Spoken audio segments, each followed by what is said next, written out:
Space Cowboy Books presents Simultaneous Times, a science and speculative fiction podcast. Short stories to stir the imagination by contemporary authors.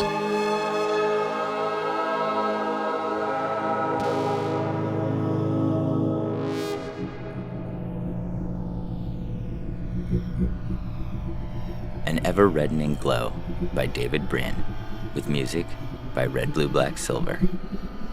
Read by Jean-Paul Garnier.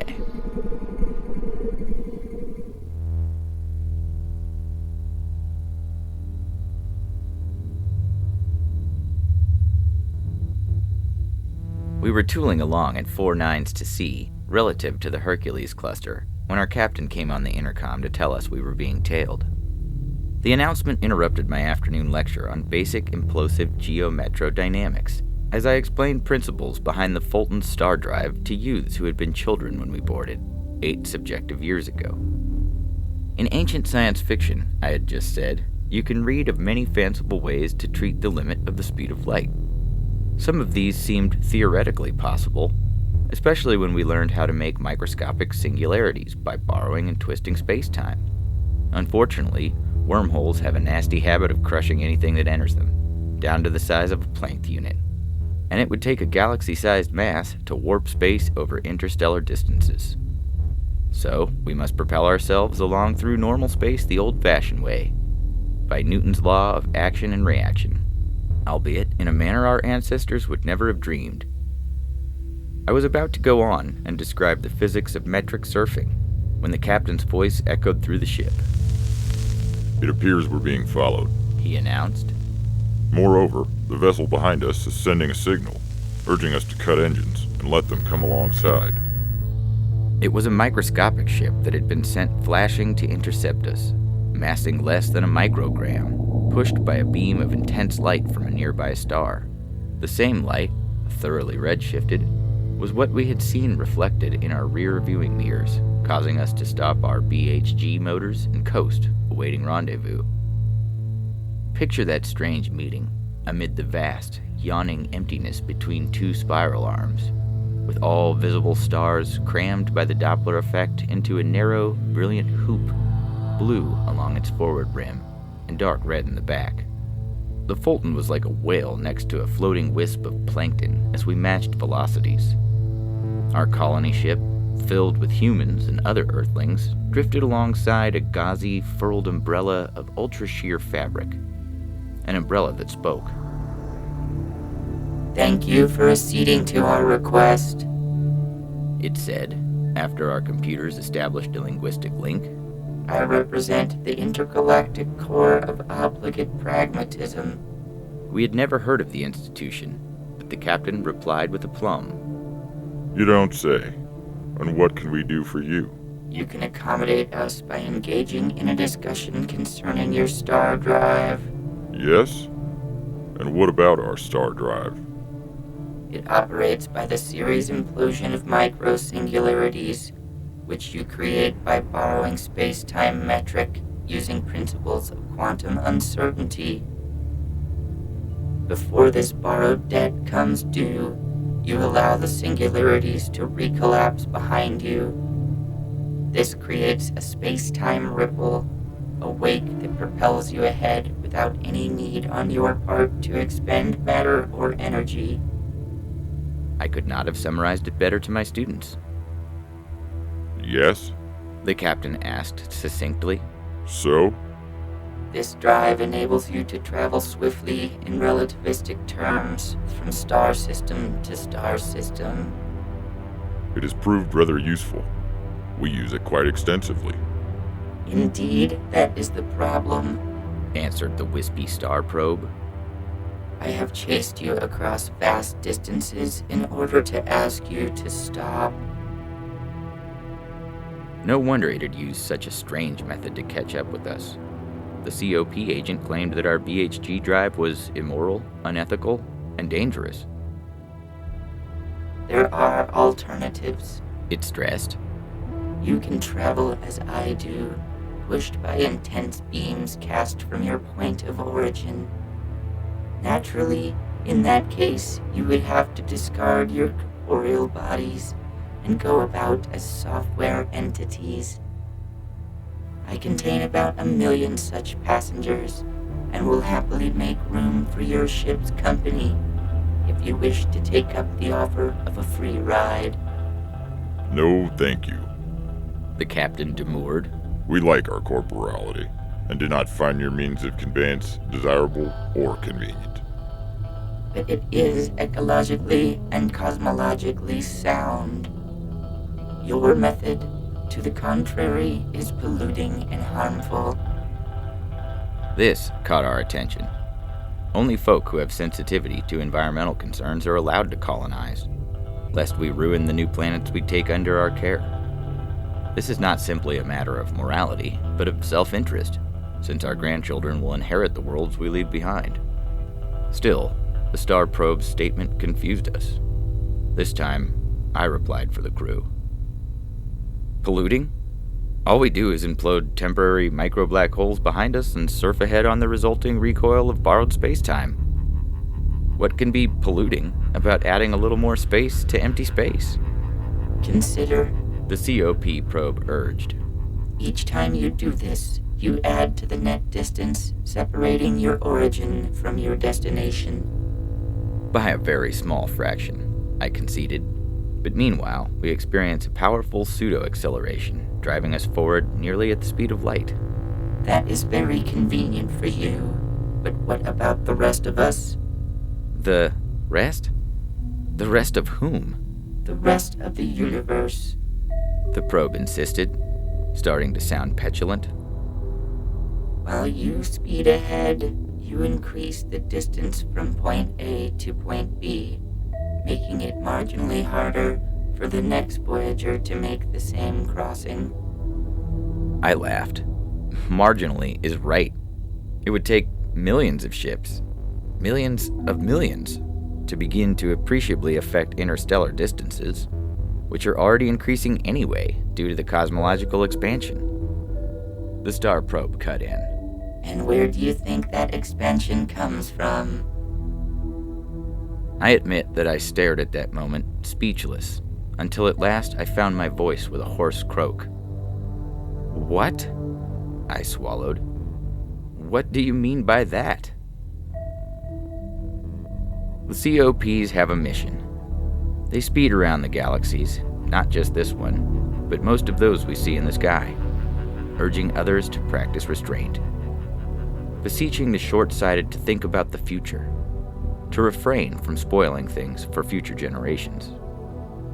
They have been at it for a very, very long time. You're not having much success, are you? I asked, after partly recovering from the shock. No, we are not. The probe answered morosely. Every passing eon, the universe keeps getting larger. Stars get farther apart, making all the old means of travel less and less satisfying, and increasing the attraction of wasteful metric surfing. It is so easy to do. Those who refrain are mostly older, wiser species. The young seldom listen. I looked around the communications dome of our fine vessel, thronging with the curious, with our children, spouses, and loved ones, the many species of humanity and its friends who make up the vibrant culture of organic beings surging forth across this corner of the galaxy. The COP was saying that we weren't alone in this vibrant enthusiasm to move, to explore, to travel swiftly, and to see what there was to see, to trade and share and colonize, to go. In fact, it seemed we were quite typical. No, I replied, a little sympathetically this time. I don't suppose they do. The morality probes kept trying to flag us down, using entreaties, arguments, and threats to persuade us to stop. But the entreaties don't move us. The arguments don't persuade, and the threats are empty as the gaps between galaxies. After many more voyages, I have learned that these frail, gnat-like COPs are ubiquitous, persistent, and futile. Most ships simply ignore the flickering light in the mirror, dismissing it as just another phenomenon of relativistic space, like the starbow, or the ripples of expanding metric that throb each time we surge ahead on the exuberant wake of collapsing singularities. I admit that I do see things a little differently now. The universal expansion that we had thought due to a Big Bang is, in fact, at least 50% exacerbated by vessels like ours, riding along on waves of pollution, filling space with more space, making things harder for generations to come. It is hard for the mind to grasp so many starships, so many that the universe is changing. Every day, year, and eon that we continue to go charging around, caring only about ourselves and our immediate gratification. Once upon a time, when everything was much closer, it might have been possible to make do with other forms of transportation. In those days, beings could have refrained. If they had, we might not need the BHG drive today. If those earlier wastrels had shown some restraint. On the other hand, I guess they'll all say the same thing about us in times to come, when stars and galaxies are barely visible to each other, separated by the vast gulfs that we of this era short-sightedly create. Alas, it is hard to practice self-control when you are young, and so full of a will to see and do things as fast as possible. Besides, everyone else is doing it.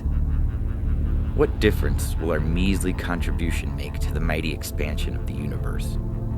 It's not as if we'd help matters much if we alone stopped.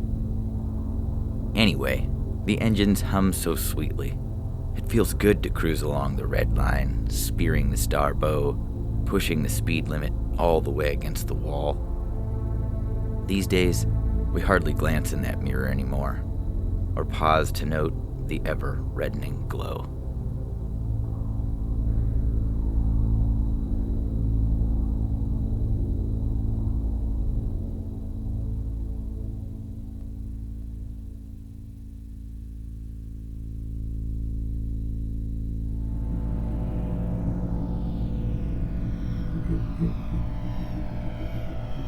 Come Back Earlier by Jean-Paul Garnier, with music by Fog Machine, read by the author.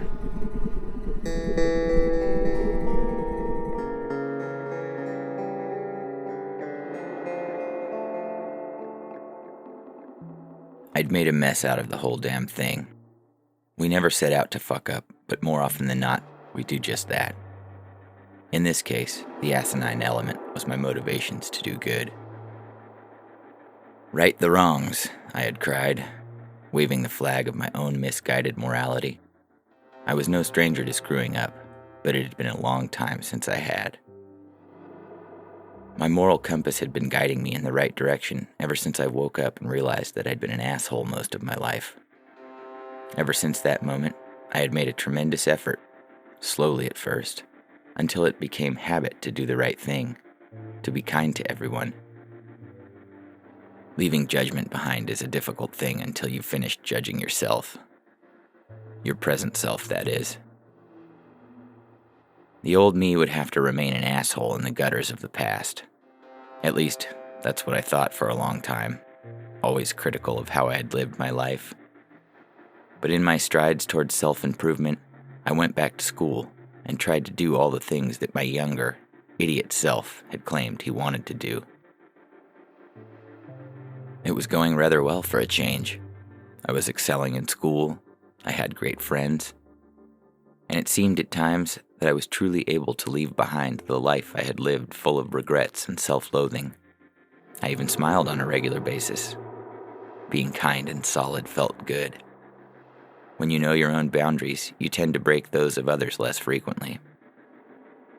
Self-improvement indeed. In less than a decade, I'd gone from strung-out, deadbeat musician to the scientist I had dreamed of being as a boy. I even met a girl. That didn't pan out as well as some of my other attempts, yet happiness seemed to be within reach for the first time in my mostly unhappy life. When I finished school, I got my first real job, one that I wasn't allowed to talk about. With my new set of values, it was hard to have to keep a secret from my friends and family. But I was working on real scientific problems, doing something meaningful for the first time in my life. Anyway, they understood, and no one held it against me, but they sure were curious. They would often tease me about being a secret agent. Little did I know that that was in the cards too. Not espionage by any means, but rather clandestine, since we couldn't let the world know what we were up to. The government wanted it bad, and paid handsomely too. We knew that they would want to weaponize time travel, but our team couldn't let ourselves think about that, not with a breakthrough on the way. Not when we were so close to answering one of humankind's greatest questions. And we figured we'd find a way to put safeguards in place, or string the project out and keep our employers in the dark about the real power we had harnessed. So we thought. They were onto us. It wasn't their first rodeo. Instead of axing us all, they brought us deeper into the fold. At this point, we were expendable at best. They figured the best way to keep us from talking was to make us the subjects of their clandestine time war. Their rationale was as follows. You made the machine. You do the dirty work. We agreed rather than having our baby stolen from us. And so, after all, through my attempts at self-improvement and attempts to do something constructive for the world, I was going to have to be an asshole again. Not for self-righteous reasons this time, but for what they called the greater good. Shit, I wasn't a spy, and I didn't think that I was cut out for the job. But when I told them that, they started listing off all kinds of rotten things from my past, assuring me that I was exactly the kind of man they needed for the work at hand. And so I went back in time and did all kinds of horrible shit. Stuff I would have never thought to do on my own volition. I didn't even want to ask for their reasons for some of the tasks they set me to. They wouldn't have told me their rationale anyway. Nor was I allowed to talk to anyone else on the team about what we were doing. The secrecy pained us. We had all set out to do something good, and now we were unfit soldiers in a secret time war. A war of which we did not know the reasons or possible outcomes. All my progress towards being a good human being was being undone. For the first time in years, I found my self-loathing return. My hatred of myself grew with every ill deed they bestowed upon me. This awful change inside was not the only effect of our tampering. The changes were subtle, almost imperceptible at first. More homeless on the streets, things being more expensive, particularly food. They were the types of changes that we've grown jaded to seeing, so it took me a while to catch on to the cause. There was no way to correlate our work to the things I was noticing, but my suspicions grew with each minor adjustment. Revelation snapped inside of me. Things would begin to change exponentially. No matter what the outcome, we didn't have the right to screw with timelines. We didn't know the half of what was really happening. Were we creating alternate universes by creating paradoxes? Did our current world actually change, or did we move into new ones? No matter how it was going down, it couldn't be right. Everything inside me spoke up, screamed out that what we were doing was absolutely wrong. And it was my damned fault. I'd made a mess of everything, done things that my soul would not be forgiven for. It was beyond hurting people.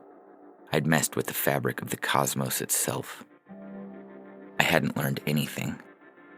I'd been fooling myself that I understood what empathy meant. But through my self-loathing, the answer began to paint itself in lucid clarity. And the opportunity came. All they wanted of me this time was to divert a pedestrian and make sure they crossed the street at a different intersection.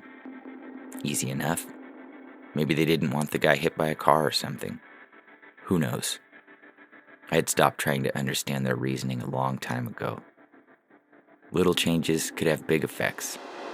And bizarrely, big changes could sometimes result in similar outcomes. I stood on the street corner waiting for my mark, and thinking about what I had become, then unbecome, then become again as familiarity rose inside of me. The smell caught me first. A lackluster car wash on a filthy street corner boasting an old banner that read, "Re-Grand Opening," and had for years. The shriek of bus brakes, the holler of an old drunken veteran down on his luck. I was home. Home 20 years ago. A place I had never liked and fueled my poison-like prison mentality. My eyes left my mark and traveled up to the second story of a building half a block down. A pirate flag swayed in the smog. The same Jolly Roger I had flown for years in my pitiful single room that served as cell in those days. It flashed upon me, and I knew what to do. The door only needed a slight kick to open. I never had to worry about forgetting my keys back then. I looked at the old familiar mailbox overflowing with junk mail. The creak of the steps brought back waves of memories. Times I had to drunkenly crawl up the 2 flights. The swagger of striding up them for the first time to my first place without roommates. The nostalgia evaporated as I passed by a one-time neighbor that acknowledged me but never looked up to see how much older I was. It was easy to believe that decades hadn't happened. I was getting distracted. I had to end this atrocity now. There was no way I could take down the corrupt government that had caused me to blaspheme against causality, but there was something I could do. That kid sitting in that apartment was going to cause all of this someday, and I had to take him out before he did. Apartment 108. I was about to knock, then tried the handle instead. I rarely locked the door in those days. That is, if this was before I had my guitar stolen. Apparently it was. The door swung open and I saw him sitting on the small couch in the far corner. A draft of swag weed and cigarettes circled the room. He, or I, didn't even look up as I entered. I knocked the needle off of the record on the turntable. I had long since bored of T-Rex. Only then did he look up. His eyes darkened to shark hue. He got up slowly, looking at me funny the whole time. The look on my face couldn't have been much different, but I was also looking around the room, taking in all of the details I had long since forgotten. I knew I was going to kill him, but I hadn't considered how. As he stood up in front of me, I realized that I also hadn't considered how different we were. He was a good 60 pounds lighter and mean. Unafraid, he advanced slowly. He stared like a fool. I knew everything about him. He couldn't possibly recognize me and didn't give a damn who I was. I had invaded his space. Still a pet peeve of mine. He had that look of someone fed up, of someone who had encountered this situation before. And I remembered that indeed he had. My palms clammed up. I hadn't taken into account that I was much more fit back then, or that he was seeped in violence in those days and would be ready for me. I lunged, and he gracefully evaded me. I fell into the couch he had just risen from as a cold wave of pain rose up my back from a solid kidney shot. Damage flashed behind my eyes. My stomach turned. I span around and met his hard gaze. He was smiling, but it fell away as my fist found his solar plexus. Breath rushed out of him, but he wouldn't go down. He parried with a quick 1-2. I tasted blood coming from my nose. This little bastard had no idea of the damage he would do. The wounds he was inflicting were nothing compared to his future. My past. My rage melted into clarity. I landed a jab on his mouth. Again, he smiled, bringing a knee up into my ribs, which cracked audibly. Now I couldn't breathe, and he took full advantage. My mouth opened and closed, but took in no air. I was keeled over and barely saw his signature uppercut coming. Then stars.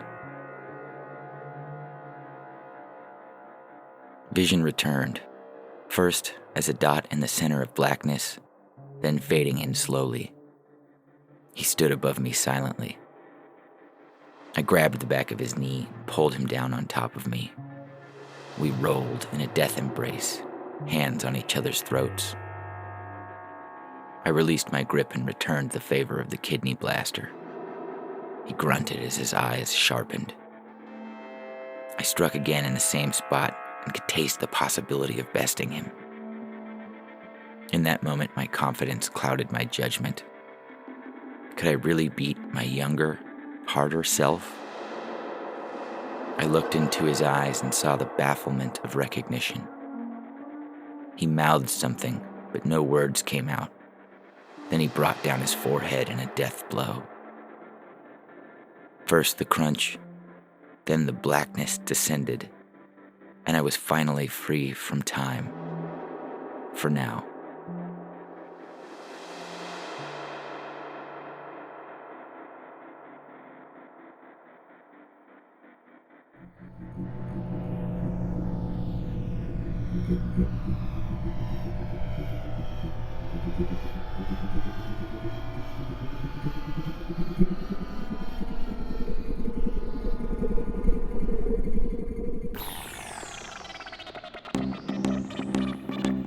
In this episode of Simultaneous Times, you heard An Ever-Reddening Glow by David Brin, with music by Red, Blue, Black, Silver, and Come Back Earlier by Jean-Paul Garnier, with music by Fog Machine. Theme music by Dane Lesko. Out now, Simultaneous Times, Volume 1, Paperback Science Fiction Anthology, available at spacecowboybooks.com and lulu.com. Be sure to visit us at our store in Joshua Tree, California, or at spacecowboybooks.com. And connect with us on Instagram or Twitter.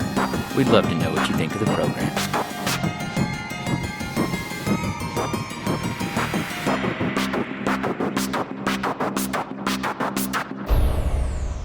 And now a word from other fellow Joshua Tree podcasters. We live in a very weird place.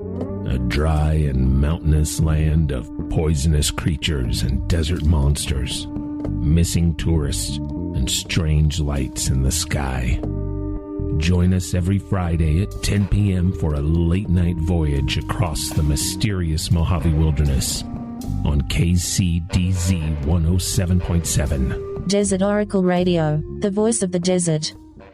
Are you looking for a new way to think and transform? Tune into Myth Matters, a bi-weekly podcast of storytelling and conversation about mythology and why it's important to life today. Find a more creative way to live. Learn more at mythicmojo.com and keep the mystery in your life alive.